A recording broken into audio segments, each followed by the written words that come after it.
Doctor की बेटी और नौकर के मर्डर की ऐसी कहानी जिसमें कातिल ने सीबीआई के बड़े बड़े अधिकारियों को घनचक्कर बना दिया। सीबीआई के अधिकारी समझ ही नहीं पा रहे थे कातिल कौन है। कातिल उनके सामने इस तरह से बातों को तोड़ मोड़ कर बताता था कि अधिकारी समझ नहीं पा रहे थे कि कातिल कौन है।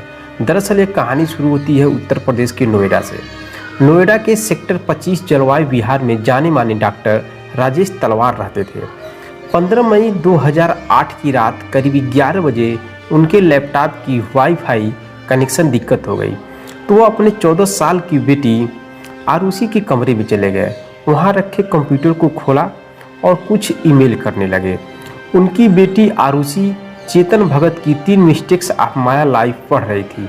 आरुषि की माँ नूपुर भी कुछ देर में कमरे में आ गई और अब माँ और बेटी आपस में बात करने लगी। बात करने के बाद कुछ देर बाद नूपुर और राजेश आरुषि के कमरे से अपने कमरे में चले गए। उसके कुछ ही समय के बाद नौकर हेमराज आरुषि के कमरे में एंट्री कर जाता है। कुछ देर बाद राजेश अपने कमरे से बाहर निकला तो देखा कि आरुषि के कमरे का दरवाज़ा थोड़ा सा खुला हुआ है। झांक कर देखा तो आरुषि और हेमराज आपत्तिजनक हालत में थे। वह गुस्सा होकर के अपने किचन में जाता है और किचन से गोल्फ स्टिक को उठाया और कमरे का दरवाज़ा तेजी से खोला और हेमराज के सिर पर बहुत तेजी से वार किया। हेमराज का सिर फट गया। राजेश ने गोल्फ स्टिक से दोबारा वार किया। इस बार हेमराज बगल हट गया और वह सीधी आरुषि के सिर पर जा लगा। इसके बाद दूसरे कमरे से नूपुर तलवार भी आई और राजेश ने पूरी बात नूपुर को बताई और फिर दोनों ने हेमराज की लाश को ठिकाने लगाने और मर्डर से अनजान बनने की कोशिश में लग गए। राजेश और नूपुर तलवार हेमराज की लाश को लेकर छत पर चले गए और वहां पर एक किनारे पर रखकर उसके ऊपर कूलर का ढक्कन रख दिया। राजेश को लगा कि हेमराज बच जाएगा, इसलिए वो नीचे से सर्जिकल ब्लेड लेकर आया और हेमराज की गर्दन की नस काट दी। नीचे आया तो आरुषि का गर्दन भी काट दिया सर्जिकल ब्लेड से। इसके बाद दोनों ने कपड़े बदले और गोल्फ स्टिक और सर्जिकल ब्लेड को कार में रखा और उन्हें फेंकने चले गए। वापस आए तो गेट को अंदर से ताला मार दिया और सुबह होने का इंतजार करने लगे। जैसे सुबह हुआ नूपुर बोली हेमराज ने आरुषि को मार दिया। हेमराज के अलावा भारती भी राजेश तलवार के घर पर नौकर थी। वह रात में चली जाती थी। 16 मई की सुबह वह 6 बजे आई तो गेट बंद था। 3-4 बार डोर बेल को बजाया। नूपुर आंख मलते हुए आई और बोली हेमराज नहीं है क्या? भारती बोली इतनी आवाज़ के बाद भी वह बाहर नहीं आया। नूपुर ने गेट का ताला खोलने की कोशिश की पर उससे नहीं खुला। भारती को चाबी दे दी। भारती ने हाथ अंदर डालकर ताला को खोल दिया। भारती और नूपुर अंदर गए तो राजेश तलवार रोते हुए खड़े थे। नूपुर ने आरुषि की लाश को देखी और जोर जोर से रोने लगी। भारती से कहा देखो भारती, हेमराज ने आरुषि को मार दिया। भारती के भी आंसू निकल आए। वह रोते हुए पूछती है कि पड़ोसियों को बुलाऊं? नूपुर ने कहा हाँ, मैं सिर हिला दिया।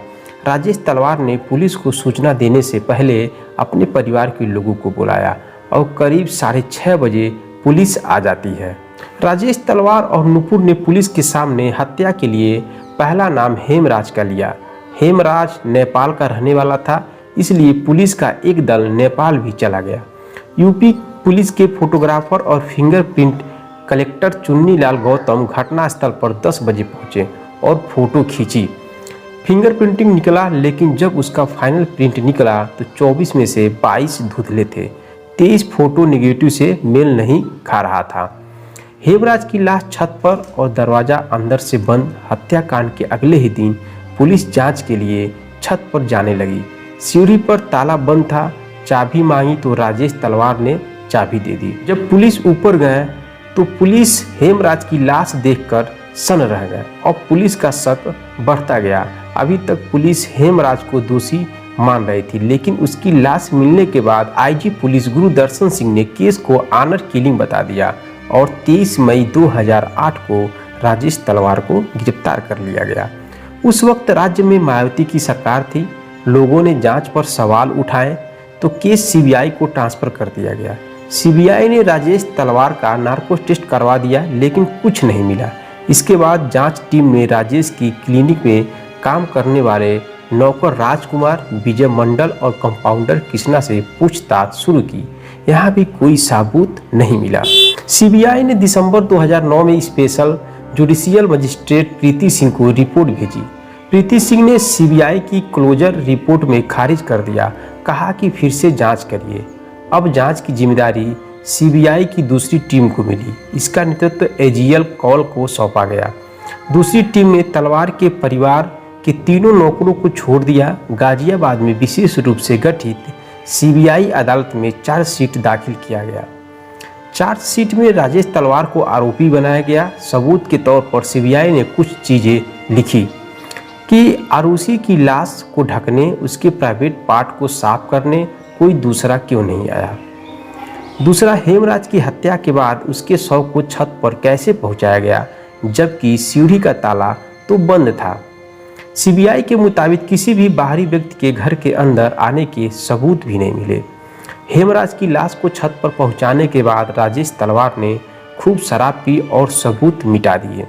इन्हीं सबूतों के आधार पर 25 नवंबर 2013 को सीबीआई की विशेष अदालत ने राजेश तलवार और नुपुर तलवार को धारा 302/34 के तहत उम्र कैद की सजा सुनाई।